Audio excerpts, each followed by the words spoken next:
¿Cómo amar a Dios?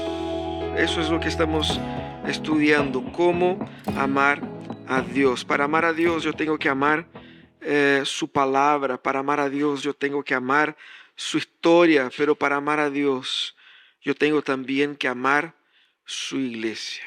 Para amar a Dios tengo que aprender a amar a su iglesia.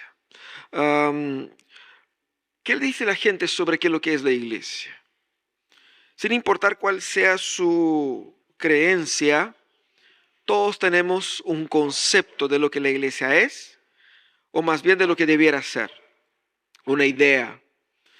Muchas de las ideas que tenemos sobre nuestra, o muchas de las ideas nuestras sobre la iglesia están en gran medida influenciadas por las experiencias del pasado, del presente, pero mayormente por la cultura en la que nosotros vivimos.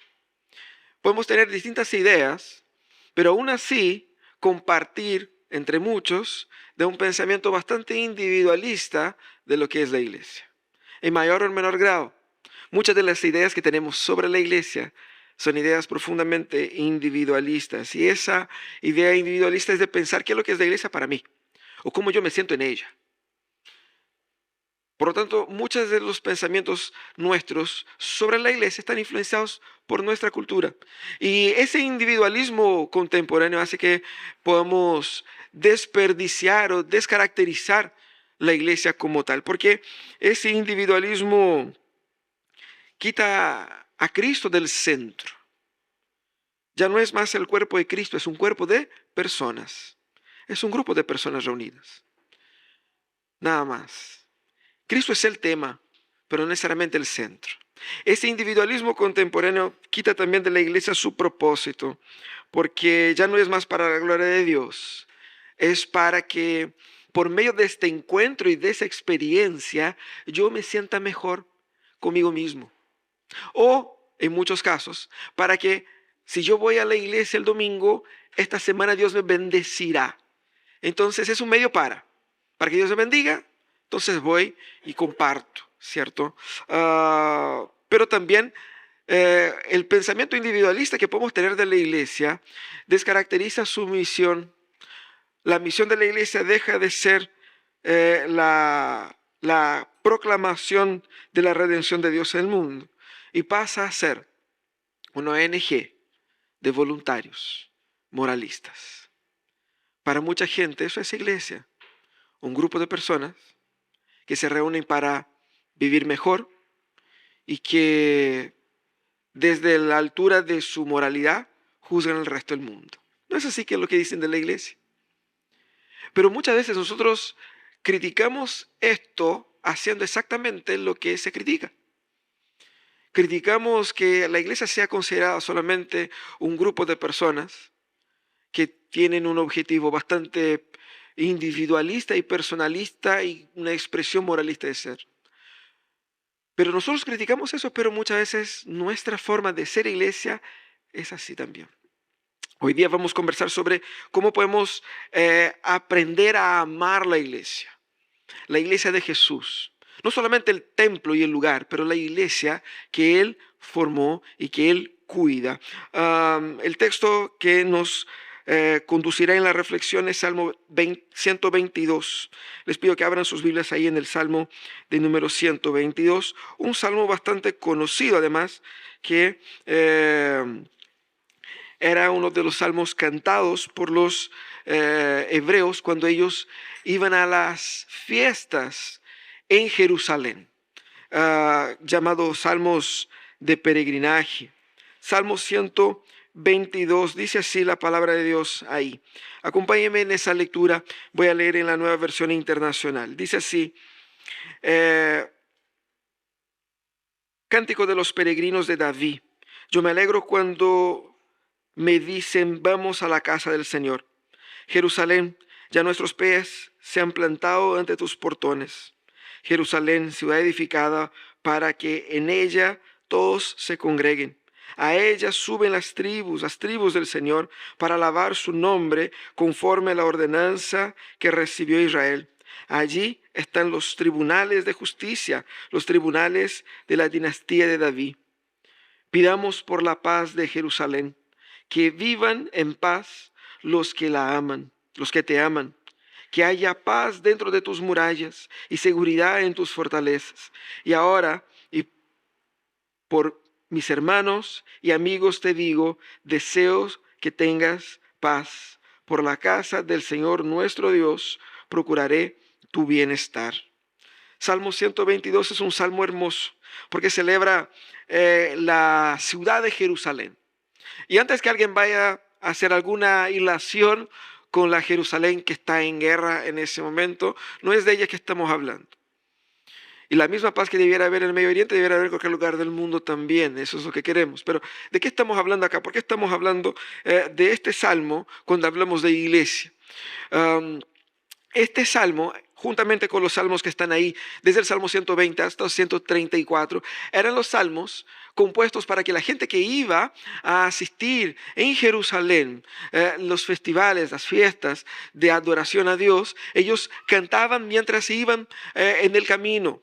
Eran los famosos salmos de peregrinaje. Se cree que este era uno de ellos. Y este en específico celebra a la ciudad de Jerusalén como centro de la adoración de Dios. Era ahí como el ambiente de la comunión de Dios con el pueblo.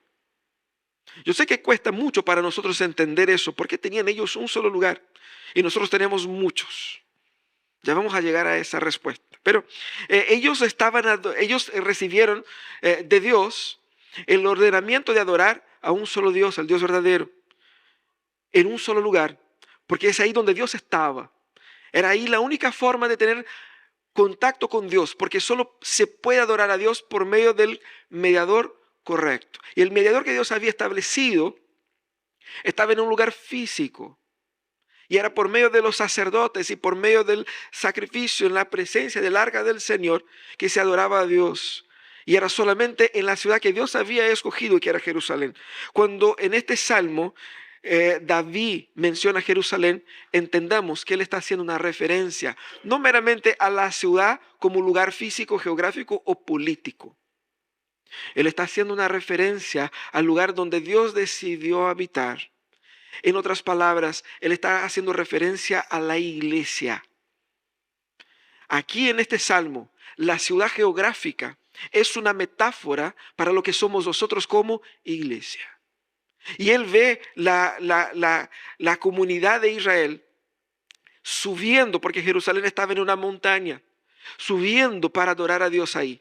Y él se alegraba con eso y él cantaba a eso. Y veamos aquí qué es lo que canta David en este salmo. Este salmo básicamente está dividido en tres partes. Hay una introducción que es el primer versículo donde él dice ahí, yo me alegro cuando me dicen vamos a la casa del Señor. Todo el salmo es como si él cantara visualizando en el camino.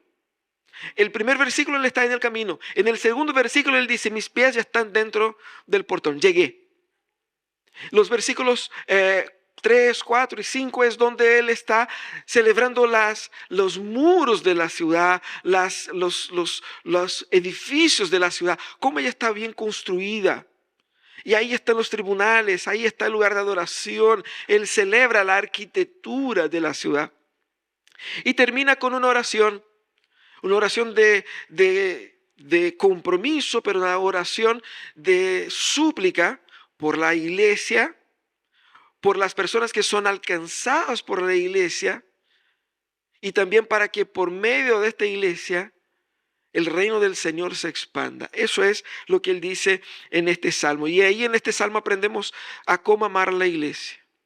David nos enseña en su oración por Israel, en su oración por Jerusalén, a cómo amar nosotros a la iglesia de Jesús. Y quiero que entiendan, hermanos, nosotros estamos hablando sobre cómo amar iglesia.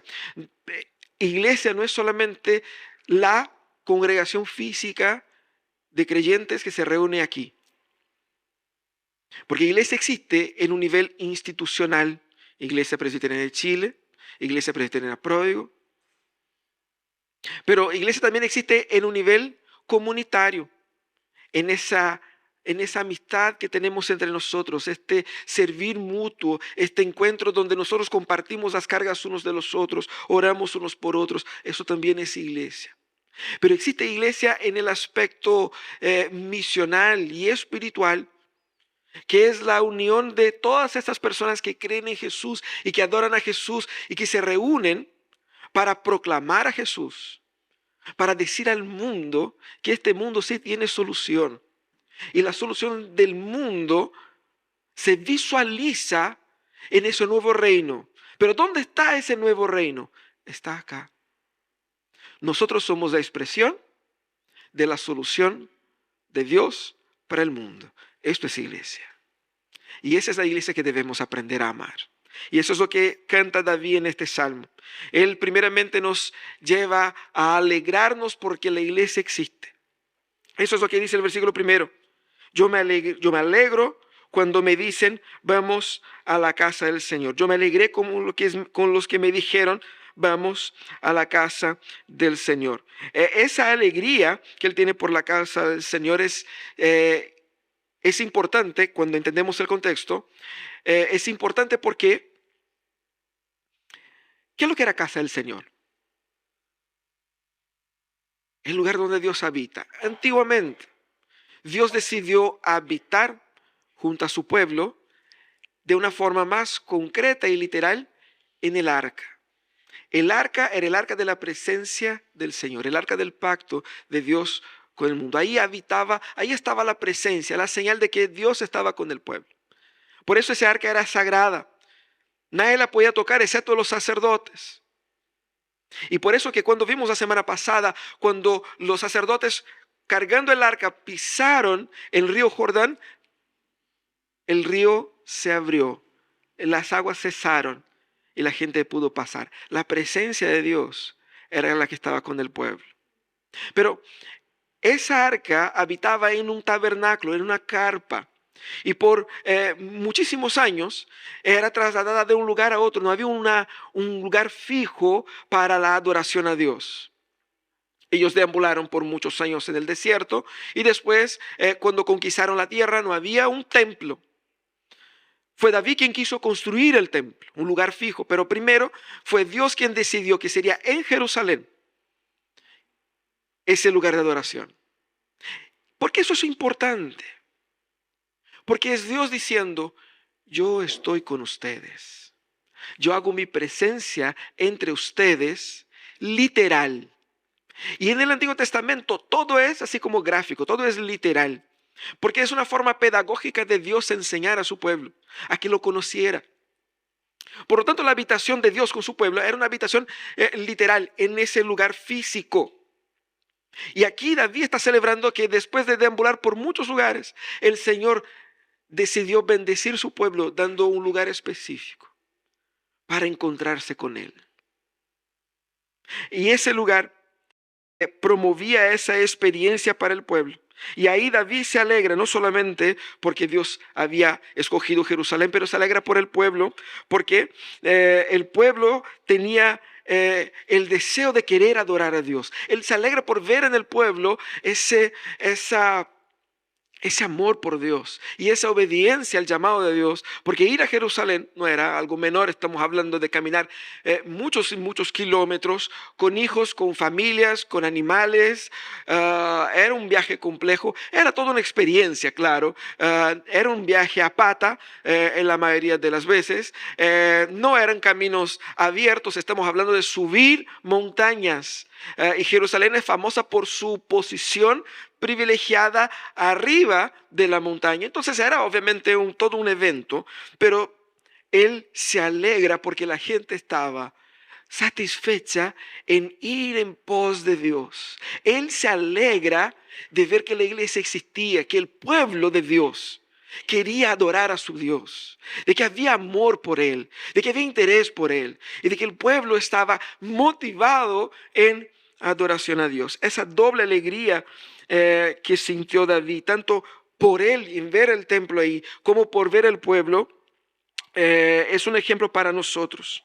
Porque cuando Dios, por su Espíritu Santo, no solamente nos inflama a nosotros para adorarle a Él, pero también a los demás, infunde a los demás esa pasión por Él y por su palabra.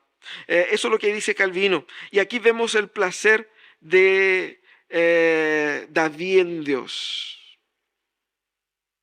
Nosotros nunca aprenderemos a amar la iglesia si la iglesia es solamente un medio para proveerme de bendiciones o hacerme sentir bien conmigo mismo.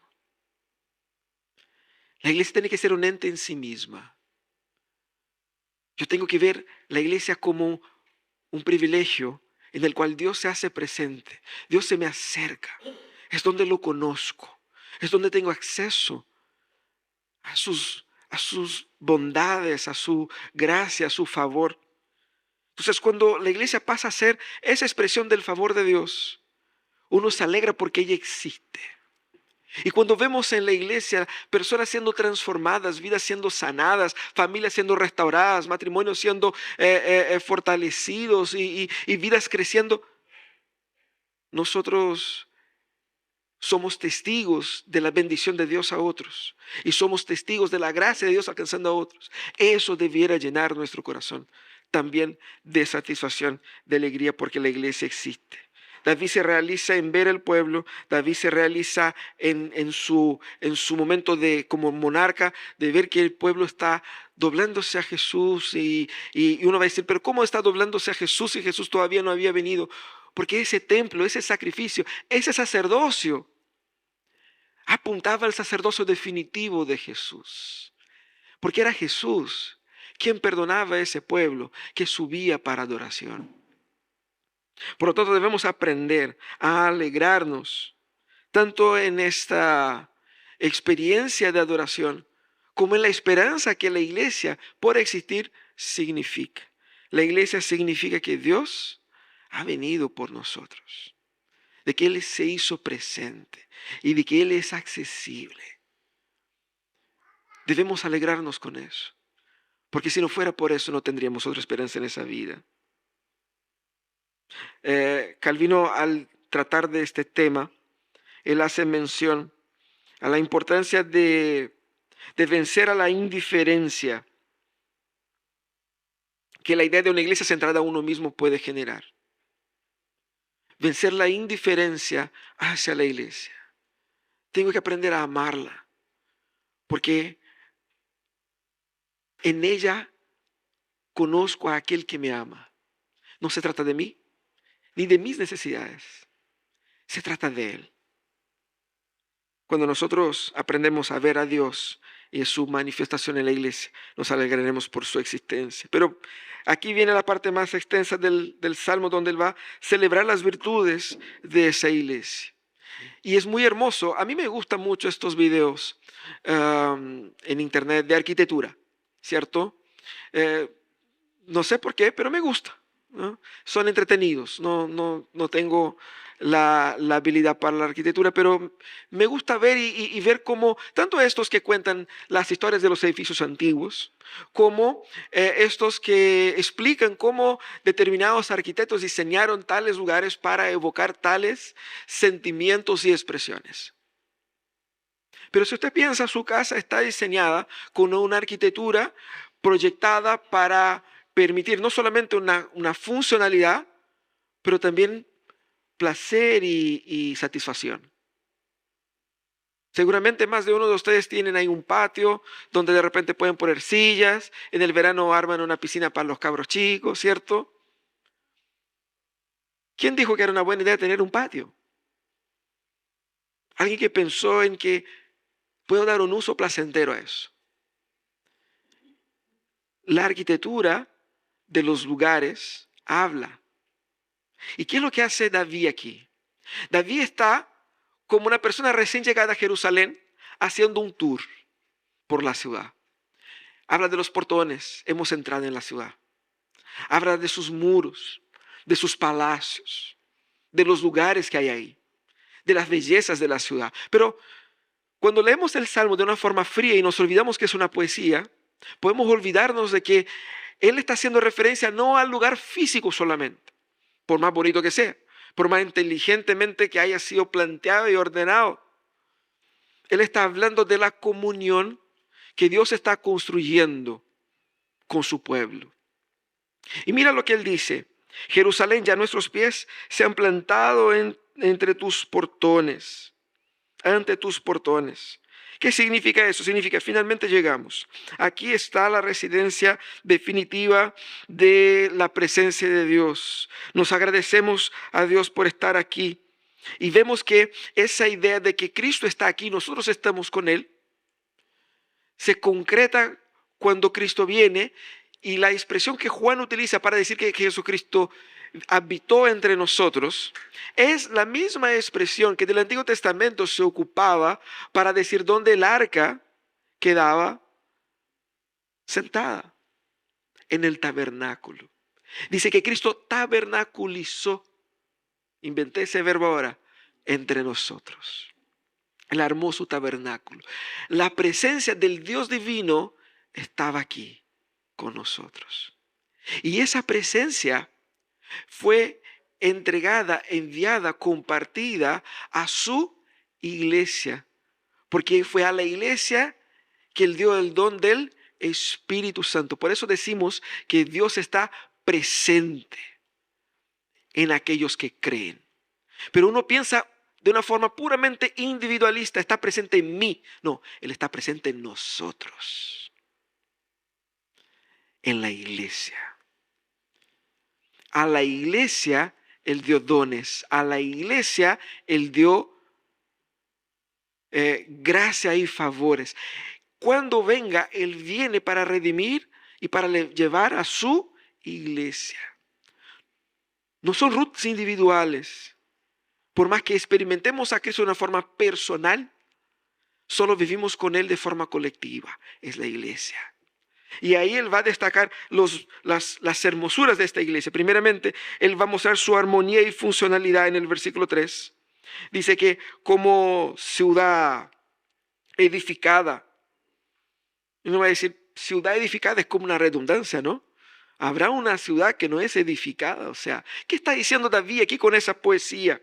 David está destacando aquí la intencionalidad, cómo ella fue construida, cómo ella fue pensada, cómo ella fue preparada, cómo ella está ordenada. De hecho, la traducción en la nueva Biblia, la nueva Biblia de las Américas, dice: Jerusalén, una ciudad que está edificada como ciudad compacta y bien unida. ¿Qué significa que esté compacta y bien unida? Ciudad edificada. ¿Qué significa cada una de esas expresiones? Lo que le está destacando aquí es que esta ciudad, esa compactación de esta ciudad ordenada, bien construida, revela su organización y su buena distribución. En otras palabras, revela que Dios, cuando construye y forma su iglesia, Él piensa en ello. Iglesia no es algo que nosotros hacemos, que nosotros pensamos que si organizamos un grupo de 50 personas tenemos una iglesia, estamos, es así como hacemos. No, no somos nosotros que nos unimos a nosotros mismos, es Dios. Y a esa iglesia que Él forma, Él la forma con sabiduría para que cumpla ciertos roles y ciertas funciones. Eso es lo que David está destacando acá. Dios fue sabio cuando nos organizó como comunidad. Porque no es simplemente un grupo de personas reunidos. Es Dios, por medio de esta agrupación que visiblemente vemos solamente seres humanos. Es Dios haciendo algo hermoso ahí. Y toda esa belleza arquitectónica es traducida en el Nuevo Testamento como una belleza orgánica. Aquí vemos una ciudad, edificios y portones, pero Pablo va a utilizar la palabra cuerpo, con distintos órganos, cada uno funcionando de una forma adecuada. Es lo mismo que David está diciendo acá. Ciudad compacta, bien unida, como un cuerpo humano, con muchos órganos, pero todos muy juntitos. Al punto de que si desarmamos no sabemos cómo armar de nuevo, ¿no? Es complicado, el cuerpo humano está bien ahí ajustadito, bien apretadito los órganos para que sea compacto y usted pueda correr con todos esos órganos. Mire qué fascinante. Yo puedo llevar toda esa colección de órganos, todos esos litros de sangre, de agua, y yo puedo moverlo, correr con ellos, transportarlo para un montón de lugares muy fácilmente porque es muy compacto. Mira qué fascinante el cuerpo humano. De eso es lo que está hablando Jesús acá. De eso es lo que está hablando David acá. Ahora, esta ciudad revela también una unidad, porque dice que a ella suben las tribus. Está bien unida, mostrando que es el ambiente donde las tribus adoran a Dios en conjunto. Y también revelan ahí la iglesia como esa belleza armoniosa y funcional. Porque va a decir el versículo 4 que suben las tribus para alabar su nombre conforme a su ordenanza. Versículo 5, allí están los tribunales de justicia. Hace mención a todos esos lugares, el lugar de adoración y el lugar de gobierno, de justicia. ¿Qué significa todo eso? Versículos 4 y 5. Significa primeramente que la iglesia se manifiesta por la unidad de los diferentes. Allí suben las tribus. Ustedes saben que las tribus, todos partieron de un mismo caballero, ¿cierto? Abraham. Desde Abraham, él tuvo un hijo Isaac, después tuvo ese hijo Isaac, tuvo 2 hijos, uno de ellos era Jacob. Y de Jacob salió 12 hijos y de ahí salieron 12 tribus. Por lo tanto, estamos hablando de 12 tribus que son de la misma familia, son hermanos. Y ellos, como buenos hermanos, se peleaban entre sí. Intentaron matarse más de una vez. Era una familia disfuncional promedio, ¿cierto? Distintísimos entre sí. En historia, en gustos.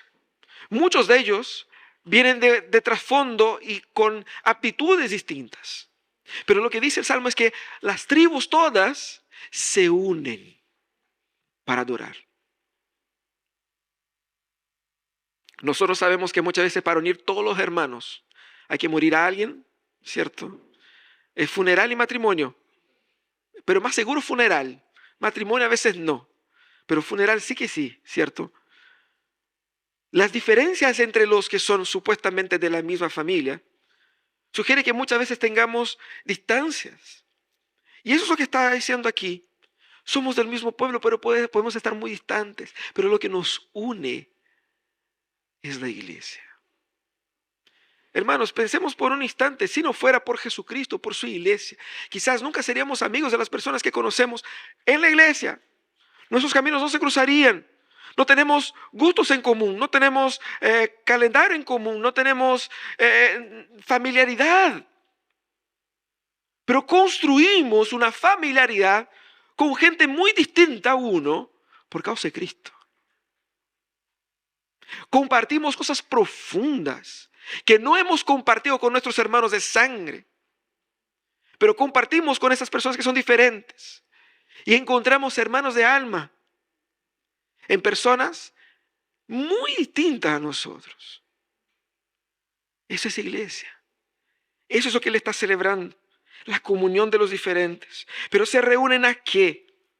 ¿A pasarla bien? No. ¿A qué se reúne? El motor principal de la unidad es la adoración. La adoración es el motivo que reúne el pueblo ahí. Es para la alabanza. Y esa alabanza, como él dice ahí en el versículo 4, esa alabanza es conforme a las ordenanzas que recibió. O sea, esa reunión, esa convocatoria, no es a nuestra pinta, no es como queramos, no es para hacer lo que nosotros queremos para sentirnos bien. Hay una pauta aquí, hay una forma, una regla, una manera con que debemos adorar a Dios.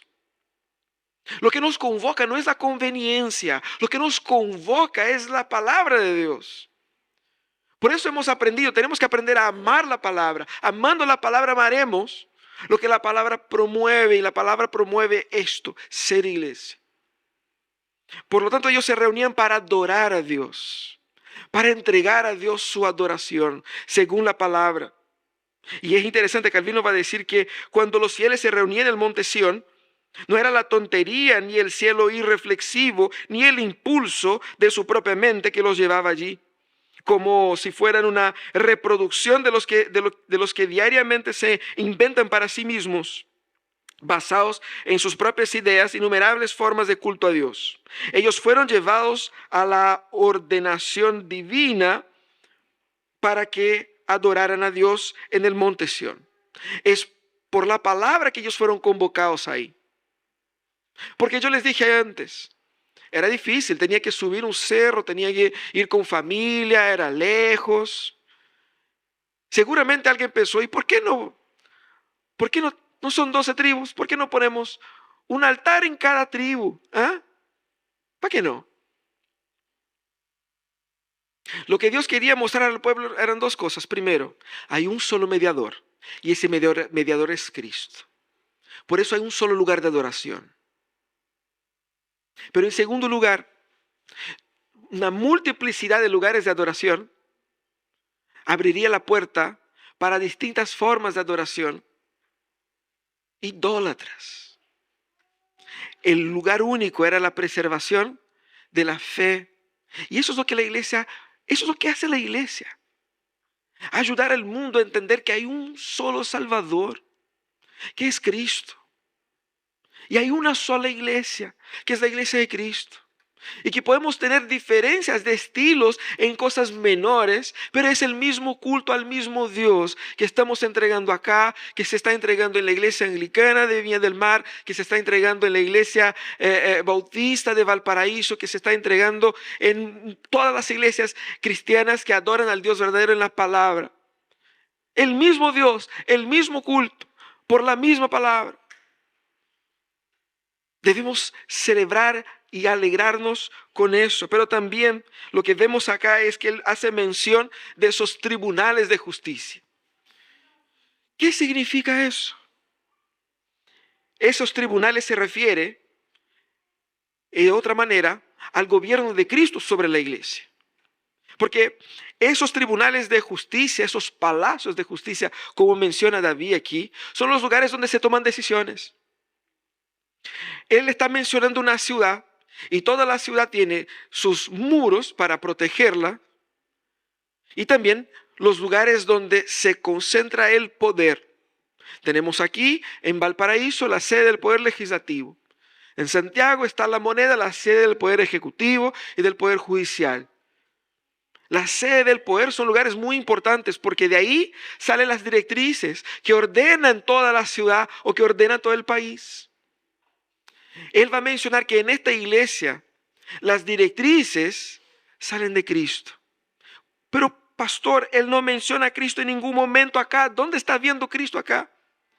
Él hace mención a los tribunales de David. David es aquel que fue puesto en el trono y que recibió de Dios una promesa. Que un descendiente de David reinaría para siempre. El trono no era el trono de David, persona física. El trono era el trono de David, la persona que simbolizaba el gobierno del Mesías. Por eso que el Mesías es llamado de hijo de David. Es por eso que tenía que haber nacido en la tribu de Judá, de José y de María. ¿Por qué? Porque era de la tribu de David. Jesús era legalmente un heredero del trono por linaje, para cumplir la profecía. Jesús es el cumplimiento de la profecía que Dios dio a David, de que este descendiente reinaría para siempre. En otras palabras, es lo que Pablo va a decir, Jesucristo es el cabeza de la iglesia. En Él está el gobierno de la iglesia. En esta ciudad hay un gobierno y el gobierno no está en nosotros, en nuestra buena onda, en nuestra buena voluntad. Yo sé que hoy día está muy de moda iglesias con personajes que se autointitulan los nuevos apóstoles o semidioses o semiarcángeles o cosas por el estilo. Pero quien gobierna la iglesia no es ni siquiera en el sistema presbiteriano el consistorio. Quien gobierna la iglesia es Cristo. Porque la iglesia es de Cristo. Él murió por ella. Es su sangre que la salva, no la mía ni la nuestra. Por lo tanto, celebrar aquí el gobierno de Jesucristo en su iglesia es lo que hace David. Pero nosotros debemos volver a maravillarnos con lo que Dios hizo de la iglesia. Ese tour muestra, imagínense en la figura del personaje que llegó por primera vez a conocer Jerusalén. Y que se ve esos muros y que está encantado con Dios, con la adoración de Dios, con el gobierno de Dios y cómo Dios ha sido bueno. Pucha, que Dios ha sido bueno. Porque no solamente nos ha permitido a nosotros la posibilidad de acercarnos, pero al tener también Él como el que gobierna y que trae paz, trae claridad, trae orden, trae sentido. Nos ayuda a entender cómo la vida funciona. Es eso lo que significa el gobierno de Jesús. Y eso nos da paz. ¿Cuál es la definición de una nación que se cae a pedazos? Cuando uno mira, no hay gobierno, cada uno hace lo que quiere. Pero cuando hay un buen gobernante que pone orden en el caos, todos disfrutan de paz. Eso es lo que él está celebrando. La iglesia es esa comunidad ordenada por este Señor que la gobierna con sabiduría, con hermosura, con gracia, con amor, que nos acoge, que nos cuida, que nos alimenta y que nos protege. En la iglesia nosotros disfrutamos de la protección de Dios, del amor de Dios, del favor de Dios, del ordenamiento de Dios. Y es eso lo que Él celebra acá. Pero también Él termina con una oración clamando a Dios por el crecimiento de esta iglesia. Y es una oración actitud, no una oración así como que palabras en el aire. Él dice, pidan por la paz de Jerusalén, que vivan en paz los que te aman, que haya paz dentro de tus murallas, seguridad en tus fortalezas. En favor de mis hermanos diré que la paz sea contigo. Por la casa del Señor nuestro Dios procuraré tu bienestar. Aquí David primeramente revela una preocupación de David por la iglesia. Por eso ora. Eso es lo que hace también Pablo cuando ora por las iglesias. Cuando él ora por las iglesias, él revela que su corazón, su mente ha estado allí. Ha estado preocupado con eso. Y si usted pudiera hacer una lista ahora de las 3 cosas por las que más oraste esta semana, ¿son o no son cosas que te preocupan? Lo que te preocupan es importante. Necesito una solución. Lo pongo delante del Señor. Lo mismo hace David aquí. Él se preocupa y él pide por la paz. ¿Qué es paz? Paz no es la ausencia de guerras solamente. Paz aquí en el hebreo es shalom. Shalom tiene que ver con un estado de felicidad, de bienestar, de prosperidad. Puede parecer que esa palabra en nuestras iglesias es algo prohibido, ¿no? Porque está tan mal interpretada por ahí, interpretada desde una perspectiva profundamente individualista, consumista de la vida.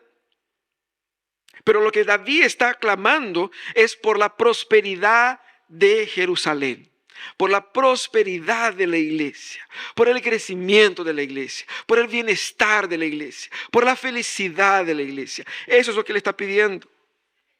En la oración de David aquí es oren, y él dice, no solamente él ora, sino que él llama a las personas a que oren, pidan ustedes. No es solamente el que pide, él está llamando, invitando a otros a que oremos.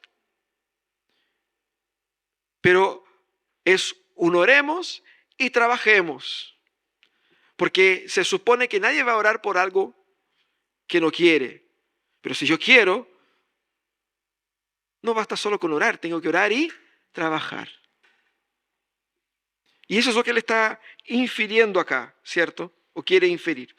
La oración de David es oren y trabajen para que haya prosperidad, crecimiento en esa iglesia, para que esta paz alcance y no sea, y eso es importante entender acá. Uno va a decir, pastor, pero David igual es Barça. ¿Por qué? Él es el rey, él está reinando y él dice a la gente, oren para que haya prosperidad en mi ciudad. O sea, suena muy egoísta, pero no es eso lo que está haciendo David. David dice, pidamos por la paz de Jerusalén y que vivan en paz los que te aman. No solo, y lo que hace una conexión entre la prosperidad de la iglesia, el crecimiento de la iglesia, la paz de la iglesia y la paz, la prosperidad y el crecimiento de aquellos que están sincronizados con lo que la iglesia es. No es una paz egoísta, no es una prosperidad individualista, es una paz que alcanza a otros. Y es hermoso ver, él va a mencionar en el versículo 7, muros y palacios. Dice que haya paz dentro de tus murallas y seguridad en tus fortalezas, que también puede ser traducida como palacios. ¿Por qué paz en las fortalezas? Seguridad en las fortalezas o en los palacios y paz en sus murallas, dentro de sus murallas. ¿Por qué la referencia a los muros y a los palacios acá? Nuevamente, el tour arquitectónico de David por la ciudad está haciendo mención a que esa paz deberá alcanzar a toda su extensión. Y es interesante ver que en un momento de batalla, nuestra primera seguridad son los muros. Cuando él pide paz en los muros, es literalmente ausencia de ataques. Pero después él va a utilizar otra palabra cuando se refiere a los palacios, a los lugares importantes de la ciudad. Él pide seguridad. No solamente seguridad para que ellos estén en paz como resultado de la paz, pero resultado de una acción activa de servicio y de trabajo por el pueblo. Aquí es cómo Dios manifiesta su paz en nuestras vidas, privándonos de situaciones difíciles, pero también enseñándonos a pasar por las situaciones difíciles que sí tenemos que enfrentar. En otras palabras, Dios derrama su paz sobre la iglesia, sin evitar quitar de tu vida todos los problemas. Porque Él sabe que tú necesitas de esos problemas para aprender a vivir. Pero ahí hay paz de Dios. Es favor de Dios. Porque Él te da el problema y te da la gracia para aprender a soportar el problema, a vencer el problema y a conocerle a Él por medio de este problema. Es bendición por medio de las luchas. Y es eso lo que David está pidiendo acá. Y él pide, no solamente es por sí mismo, sino que por otros. Él dice en el versículo 8. Y ahora, por mis hermanos y amigos te digo, deseo que tengas paz. Ese pedido por otros, por el bienestar del otro, muestra que él no estaba militando de causa propia. Su pedido era verdaderamente desinteresado, porque en realidad la prosperidad de Jerusalén se extendía a todos los demás. El deseo por el crecimiento y paz nunca debe ser resultado de una ambición egoísta, de que yo me sienta bien. La paz y la prosperidad de la iglesia que debemos buscar es la paz y prosperidad y crecimiento de la iglesia, de tal manera a sanar a los que están enfermos, a alcanzar a los que están perdidos, a ayudar a los que necesitan de ayuda. Es para hacer de bendición a otros y no para crear para mí un ambiente de seguridad, tranquilidad y paz y que yo esté bien ahí mientras el mundo se cae a pedazos. El clamor aquí de David es que la iglesia sea lo que ella fue llamada para ser. Bendición. Ser bendición es ser paz en medio al caos del mundo. Somos llamados a ser bendición, paz en medio al caos. Cuando invitamos a alguien a que venga y sea parte de nuestra iglesia, lo que estamos diciendo es, aquí hay paz. Y aquí no solamente hay una paz simbólica o espiritual, hay paz literal, hay transformación de vida. Algo sobrenatural sucede. No es un experimento sociológico, psicológico. Hay un mover sobrenatural que trae paz al caos de mi vida. El caos emocional, el caos económico, el caos físico. Hay paz literal de Dios en la iglesia. Trabajar por el crecimiento de la iglesia es trabajar para que esa paz alcance la ciudad. Es muy egoísta querer la iglesia solo para mí. Y a veces egoísticamente decimos, me gusta que la iglesia sea chica y que no crezca mucho para que tengamos ese ambiente acogedor. Pero si es chiquitito no cabe mucha gente. Por eso tenemos que plantar más, hacer más lugares de adoración. Pero no para que sea acogedor y que me caiga bien, para que alcance más gentes. Eso debe ser lo que nos mueve, hermanos. Amar la iglesia es amar la obra de Dios en el mundo, la expresión de Dios en el mundo. Y eso es lo que debemos buscar. Debemos luchar y trabajar por la iglesia. Calvino va a decir lo siguiente: si la salvación de nuestros hermanos es considerada por nosotros un objeto de importancia, debemos al mismo tiempo, en la medida que podamos, cultivar interés por la iglesia, por la prosperidad de la iglesia. De esto se deduce que los indiferentes a la condición de la iglesia son tan crueles como los impíos, porque si ella es columna y baluarte de la verdad, la consecuencia inevitable de su destrucción sería la extinción de la verdadera piedad. Por lo tanto, hermanos, cuando nosotros nos descuidamos y nos permitimos a tener la iglesia de Jesús en un lugar de indiferencia, nosotros estamos haciendo un mal, no solamente a nosotros, pero nosotros estamos haciendo un mal, así como dice Calvino, siendo crueles, especialmente para aquellos que la necesitan. Porque yo, disfrutando de la paz de Dios, me hago indiferente a su pueblo. Pero aquellos que necesitan que el pueblo de Dios sea pueblo de Dios, para que alcance la paz de Dios a ellos, está siendo perjudicado por mi indolencia. Eso es maldad. Eso es maldad. Es crueldad. Le estoy quitando la medicina al enfermo. Le estoy quitando el pan al hambriento. Y estoy dejando sin esperanza el que sufre solamente porque quiero. Aprender a amar la iglesia es entender que ella es la expresión del amor de Dios en el mundo. Es la expresión de la gracia de Dios en el mundo. Y que el mundo la necesita urgentemente. Debemos ser esa comunidad viva, relevante y transformadora en esa sociedad que estamos. Si usted ve las noticias y está ahí desanimado con la condición del país, con el futuro, con la seguridad, con el empleo, con la economía, con el precio de la benzina, hermanos, la solución está en ser iglesia de Jesús. Usted va a decir, pero pastor, la iglesia no cambia la economía. Cambia. Cambia. Oh, sí cambia. Y la economía es lo más fácil de cambiar. Porque la economía es movida por lo que consumimos y nosotros consumimos por lo que nos mueve, por lo que amamos, por lo que queremos, por lo que ambicionamos. Cuando el Señor transforma nuestro corazón, transforma nuestros gastos, transforma nuestra economía y transforma la economía de la ciudad. Ese es un ejemplo. Cuando el Señor transforma nuestros corazones, tenemos una otra perspectiva del dolor del prójimo, tenemos una otra perspectiva de la administración de la justicia, tenemos una otra perspectiva de todo. Ser iglesia cambia la ciudad. Y es eso lo que estamos llamados a hacer. No amar la iglesia, es desear lo peor para nuestra ciudad. Es lo más